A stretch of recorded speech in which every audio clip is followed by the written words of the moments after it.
OMD. Just a quick comment and a question. That particular ambassador from the EU referring to the country as that particular country has a name, Macedonia, and I think one of the main reasons of why we're in the situation we are today is because of the lack of EU action on this situation with Macedonia's integration into Euro-Atlantic institutions. And so I apologize that you inherited this problem, Commissioner Han, and have to deal with it.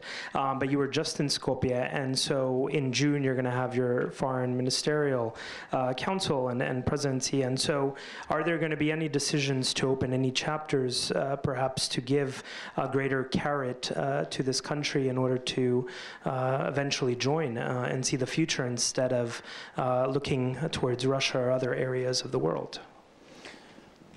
You're right. I have to say the former Yugoslavic Republic of Macedonia is probably the best, but in a negative sense, example what can happen if and how a country can drift away if the so-called European perspective is not finally given, including, by the way, the Euro-Atlantic perspective too, because in 2005 they get the candidate status as a possible future member of the European Union, and in 2008 there was a kind of promise or indication to join the NATO. Both things didn't happen, and the consequences can be seen.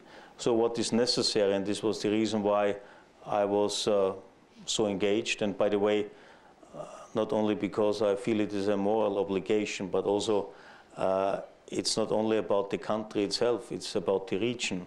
One should not underestimate the geopolitical or impact if this country would not function with its ethnic tensions or ethnic elements in it. So there we have a huge interest to settle this. And in order to keep at least the European perspective alive, for the time being it's necessary to deal and to address the domestic deficiencies and problems.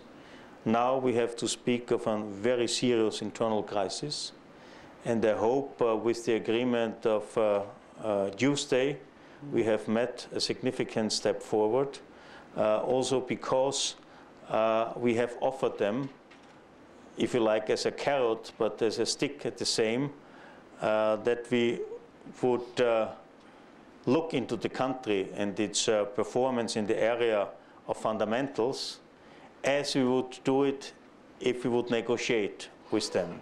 So we have in the European Union the so-called chapters 23 and 24, when we are negotiating with member states, with future member states, their possible accession, and these two capitals, or these two chapters dealing with rule of law, freedom of media, independence of judiciary, etc. And we will apply this methodology, and at the same time we will prepare the new elections which have been agreed in order to have fair, transparent and traceable elections.